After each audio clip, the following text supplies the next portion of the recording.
Hey there, and welcome back to PCOS Unfiltered, where we ditch the fads and get real about healing with PCOS. I'm your host, Lindsay, and today's episode is extra special because I'm joined by Kerri, a certified health coach specializing in sugar addiction. We're diving into emotional eating and how to start healing your relationship with food. You're going to walk away with real-world insights, a few laughs, and lots of empowerment. So let's jump in.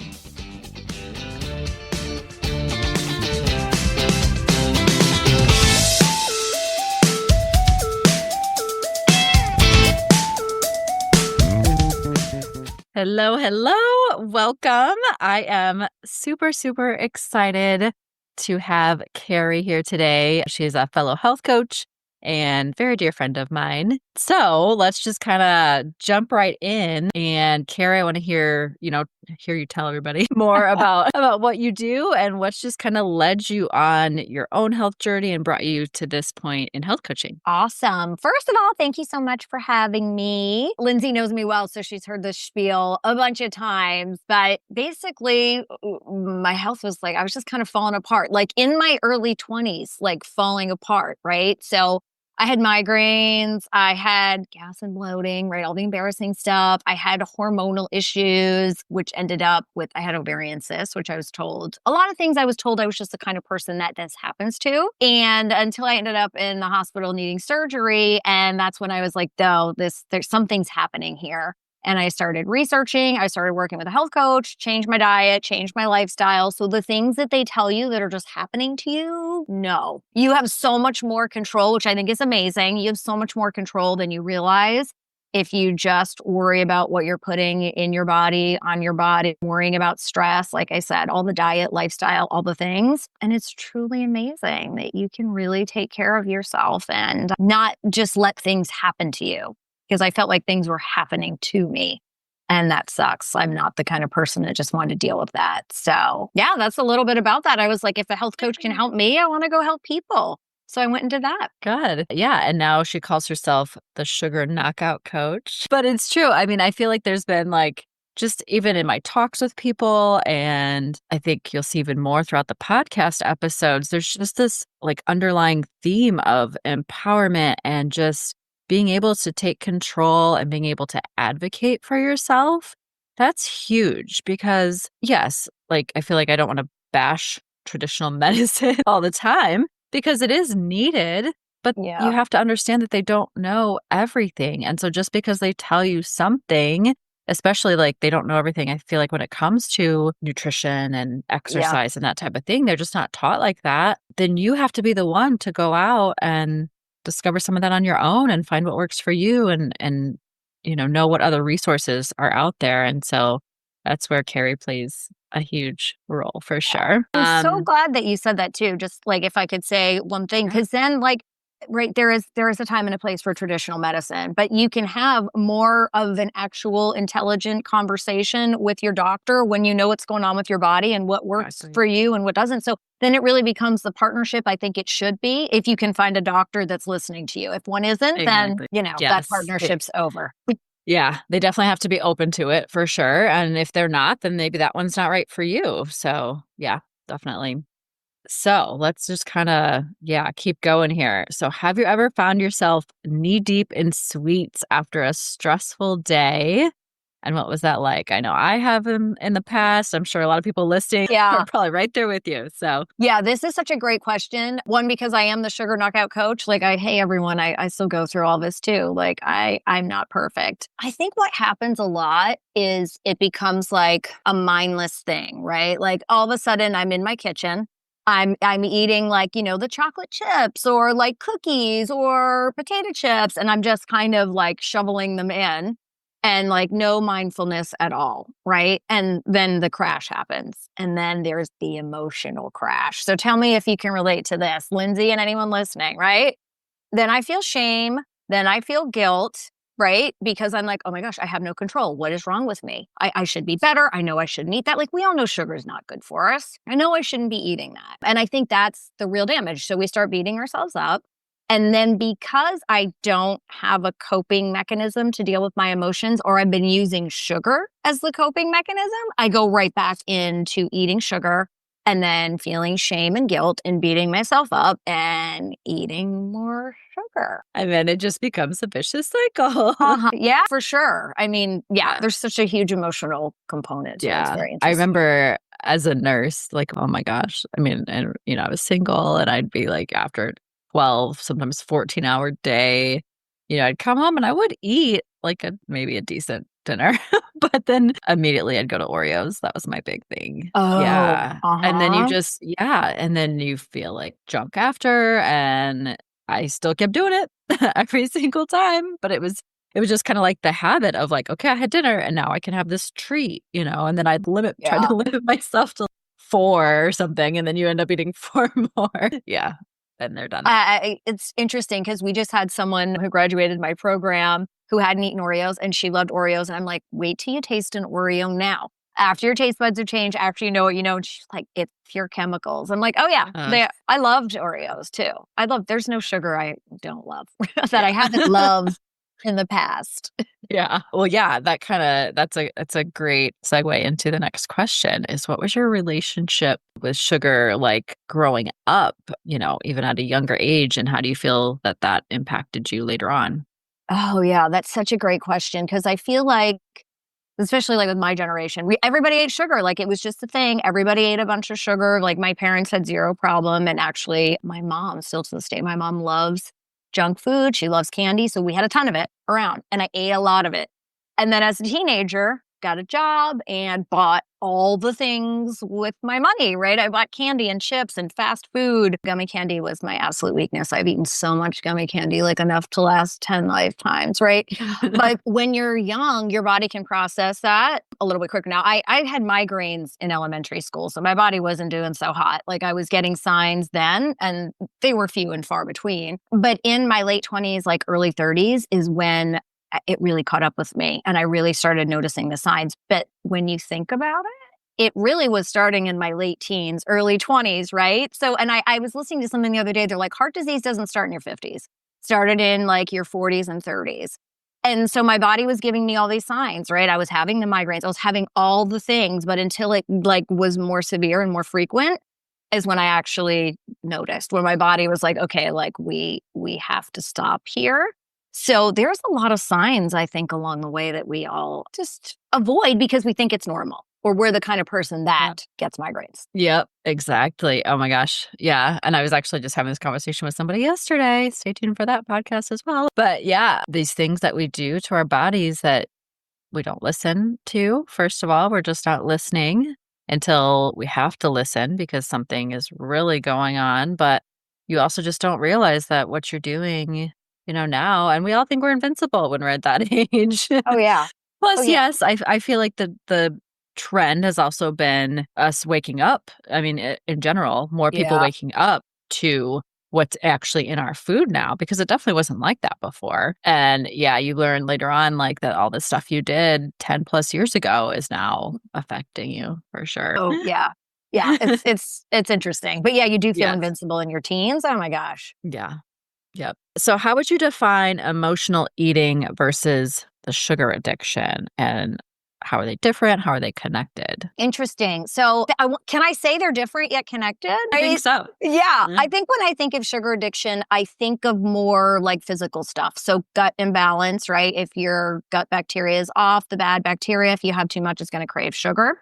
Studies have shown that. So, you're just feeding that and it gets worse. So, that's like physical. Or a nutrient deficiency, like you're going to crave sugar when you need some other things. So, but when your gut's out of whack, which I find really interesting, is that so like 80% of our serotonin is made in the gut, our happy hormone. So we have these like physical needs. Our gut's out of whack. We have a nutrient deficiency. Now we're not making the serotonin that we need, and so we're seeking pleasure, and we start using sugar for pleasure. And that's when I think it starts turning into emotional eating because we're not happy the way that we should be. And so, yeah, we get these like little hits of dopamine from sugar. And so we feel really good and our brains are like so amazing. They're like, okay, so like where are we going to get this next hit? Where's this coming from? Right. And so then I think the opposite is true of like someone, then it can go the other way. Like people have just started using sugar to manage emotions, and then the cascade effect of gut issues, hormone issues, nutrient deficiency. And so you can be like, they're like a yin and yang is how I picture it.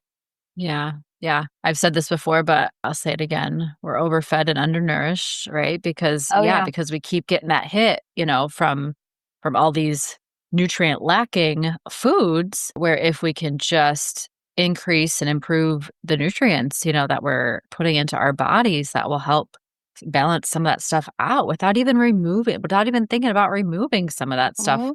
first, because then your body's like, oh, I feel good from this now. Yeah. And so they're going to want, your body's going to want more of that instead of the nutrient lacking foods, Yeah, for sure. absolutely. And I love that you said you don't like when people see me coming, they're like, oh my God, like I go to networking, it's like, oh, I don't usually eat like this. And I'm like, people think I'm sitting there like Yeah. judging what they're eating. It's really funny. And also, I'm like, right I'm there like, with you. just add more nutrients to that plate. It's not Yeah. really about removing. Yeah. Yep. For sure. That's so funny. What are some subtle signs that someone might be emotionally eating without realizing it? So I would say two. So the two big ones to me, and what I see the most is late night snacking ready without being hungry. Like you just feel like you need it, like you were talking about the Oreos. And so really it's a habit. I think because I work with a lot of moms and a lot of like busy women, I think it's the only time like that they get to actually sit and relax. And so they associate whatever they're eating with relaxation, right? So it's like late night snacking that's become a habit because they're getting that little hit, right? Where they're like finally doing Yeah. something for themselves. And the next, I think, is a craving for one specific thing. So it's not the lasagna your mom only makes once at Christmas. Okay, I will eat lasagna one time a year because she makes it and it's amazing. So it's like, I need potato chips right now. I need salt and vinegar potato chips, and I will get in my car and drive for that. That's emotional eating. Mhm. I don't need potato chips. There's no nutritional value in them. And I mean, salt and vinegar potato chips. I have eaten those until my tongue has peeled, like back in the day. Oh Yeah. my gosh. Yeah, that should be a real, like, if you're eating Oh until my that, yeah. god. Your tongue is numb and yeah. Yeah, what's happening here? Yeah, that. So, yeah, I've eaten gigantic bags of that. So if it's something really Mhm. specific, like that's emotional. It's not Yeah. like, hey, I need some protein or I'm craving this. It's like, I need that right now. Yeah. So, Yeah. Well, and I think that's a good point too, because I feel like for some people, it might be more of the sweet stuff. And then for yeah, others, yes, it might be more of the salty. But some people might associate more the emotional eating with like sweets, where it yeah, could be, it could even be the salty things as well. So that's a yeah, good point. absolutely. Absolutely. What kind of piggybacking off of that too, what are some other things? I know I have some things I usually recommend. What are some other things like coping wise that could help kind of break that cycle that you would recommend for them to do instead of going to the sweets, Hmm. or the salty snacks or whatever it is? Are there any other things to recommend? Yeah, my favorite one is really pausing, right? And just taking a breath and I don't care, 5 seconds, 10 seconds, 30 seconds, and like really just tuning into your body. Like, what am I feeling right now? Like, like for me, it's anxiety. Like, that was the thing. Like, I'm super anxious and I use food to manage my emotions again, because it gives you that dopamine hit. And I'm like, so one, what do I really need? Like, what's the feeling? And then two, what do I really need? Like, if it's anxiety, is it something I can deal with in that moment, right? Is it having some tea? Is it taking 5 minutes away from my computer? Is it going to meditate for 5 minutes? Is it getting in my car and going for a drive because the people I live with are driving me crazy, right? Like, what do you need in that moment? Because sometimes it's a hug, sometimes it's a call with a Yeah. friend. Like, it's connection. It's not salt and vinegar potato chips, even though Yeah. I think it is. We think it is. And why do you think, I mean, we already kind of touched on this a little bit, but I feel like sugar is a lot the go-to a lot of the time. Yeah. Why do you think that is, that I it's think sugar it's that because, yeah, I think it's the dopamine hit. I think it lights up pleasure centers in the brain. And Lindsay and I have had this conversation.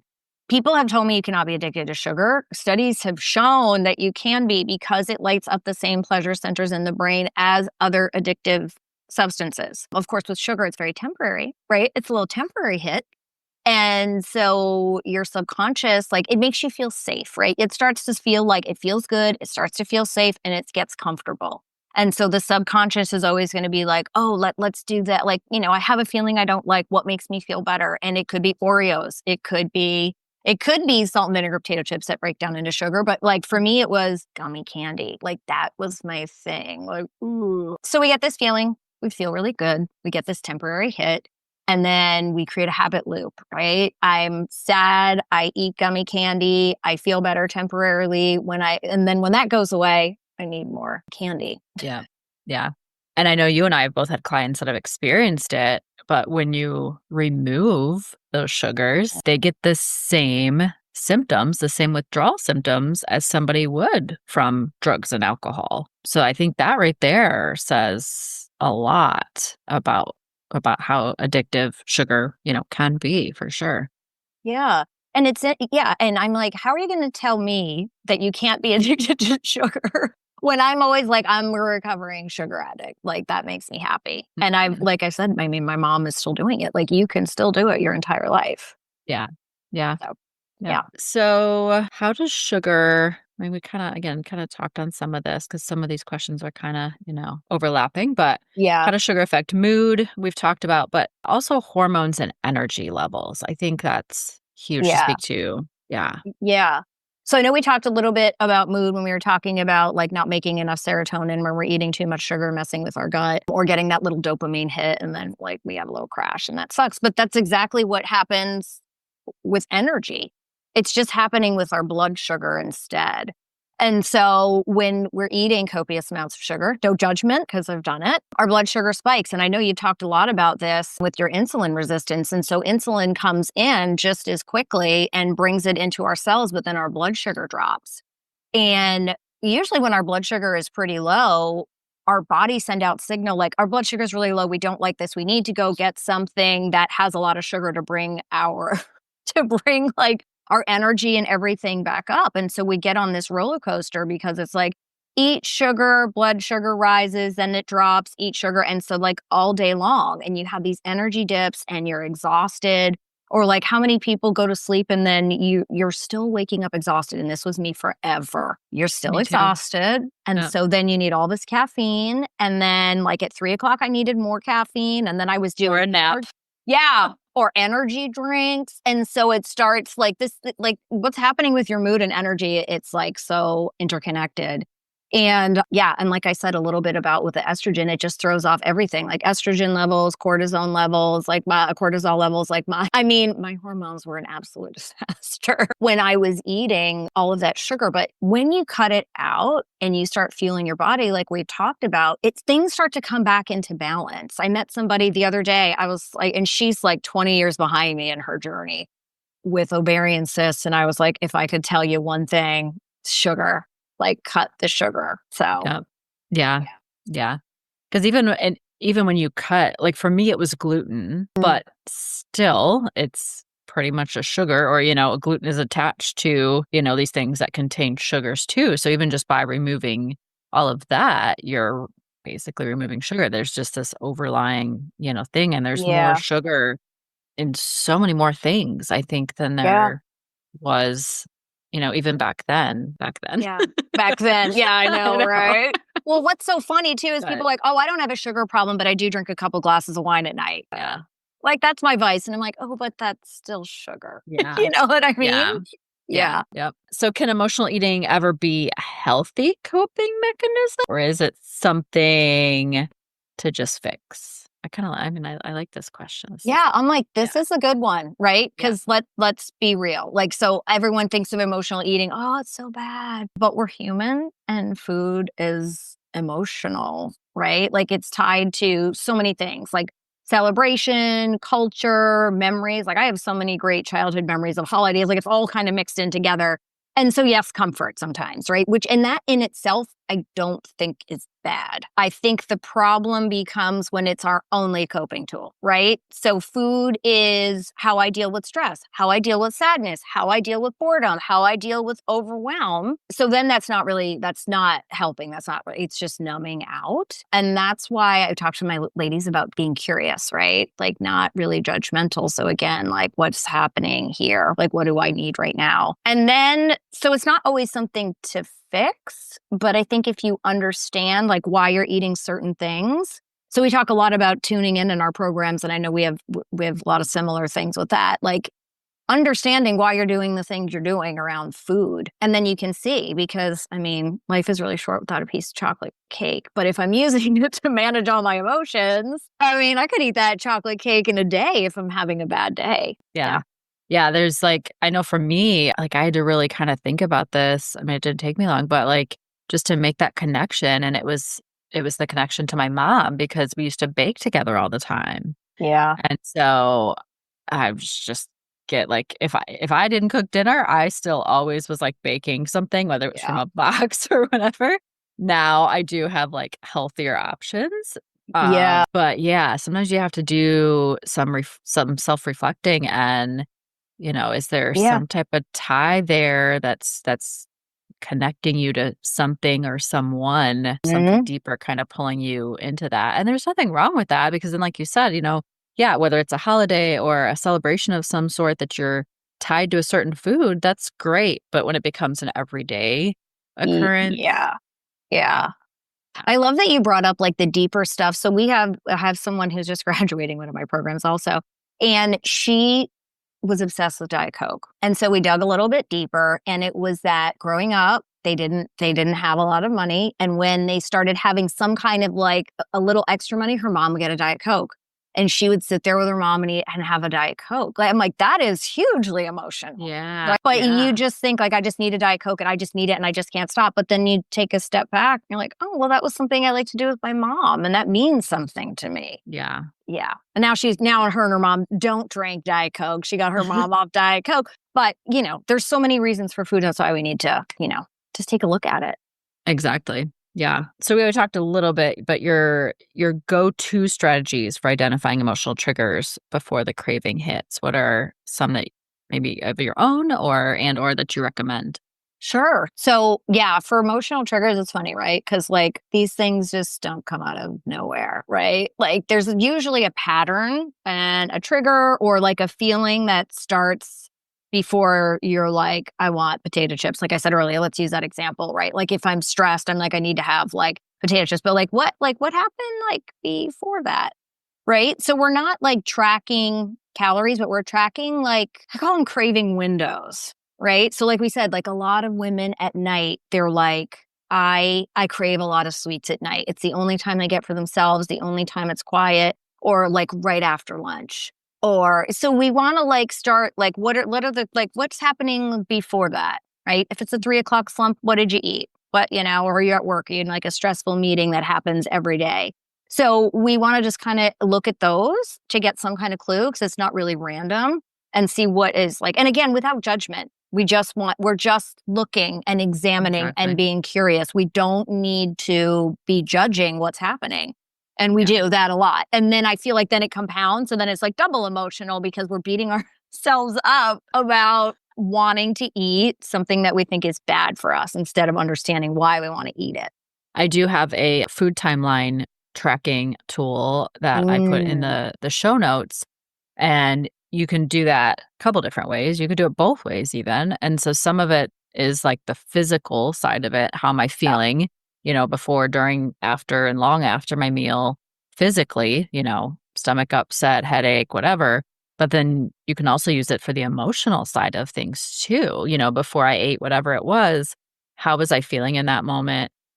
During, Yeah. maybe a couple bites in, you're still feeling great. But then like halfway in, you're like, oh, I shouldn't be eating this, but yeah, you keep Yeah. eating it, and, even after, how'd you feel? How are you like feeling emotionally right after? And then even long after. How can someone start creating distance between an emotional trigger and a sugary response? Awareness is the first thing without judgment. Okay. Like that could be your absolute superpower. And I know it's so hard, right? Because we judge everything. We judge ourselves. Like, I was raised by people that judge everybody. Right. So like relearning that. So when a craving hits again, like we're creating a little bit of space and just taking a few seconds to be like, there's something going on here. Like, ooh, what is this? And it kind of interrupts that autopilot where you're just reaching for the snacks. And then the next right again is be like, then you just with curiosity, what is happening? What do I really like? What's really happening right now? Again, am I anxious? I've been like bored. right? I can eat so much when I'm bored. It doesn't even have to be like feeling overwhelmed. A lot of times it is, but there's like boredom in there too. So I think if you just be aware, don't judge, and just get curious, your body will be telling you what's happening. And then you can decide what you actually need. And you know what? Maybe sometimes it is actual hunger. And that's okay too, right? We're just actually really hungry, like Yeah, versus us always just beating ourselves up because we should be doing this and should be doing that. So let that go. exactly. Yeah, yeah. I don't know if I've ever asked you, did you ever watch Ted Lasso? Yes. Oh my God, Okay, I love because you him. say the be curious, and I should. Yeah. I know it's so funny. It's I was like, like, I I just had so to bring true. that up. Yeah, Yeah. but it is true. I mean, when it comes to this and life and other stuff, yeah, because especially when you are logging stuff, like I mentioned, like with with the food timeline and stuff, if you choose to do something like that, yeah, you can't feel guilty about it. Sure, it might help you, prevent you from having something because if you're like, oh my gosh, if I got to write that down, it might Yeah. help you in that way. But either way, like I wouldn't want somebody to use it for that necessarily. Like I want you to just do whatever you normally do and write it down and yeah, not judge yourself for it because you are being curious about all of these triggers and that's how you're going to, how you're going to get there. If today's episode really spoke to you and you're ready to stop letting food control your life, I've got something just for you. My Hunger Boss Mindful Eating Challenge. It is kicking off again on June 23rd. This is a 3-day challenge requiring no more than 20 minutes per day that you can do at a time convenient for you. And in just a few days, you'll learn how to tune into your body, calm the chaos around food, and finally feel confident in your choices without counting a single calorie. Spots are limited, so head to the link in the show notes and grab your seat now. I'll see you in there. Wow, another amazing conversation. Big thanks to Kerri for sharing her time, her wisdom, and her heart with us today. I hope you're feeling as inspired and empowered as I am. If you'd like to connect with Kerri, you can find all the info in the show notes. And if you love today's episode, don't forget to subscribe, share it with a friend who needs to hear it, and leave a quick review. It helps us reach even more amazing women just like you. Until next time, keep nourishing your body, healing your heart, and thriving. Unfiltered and unstoppable.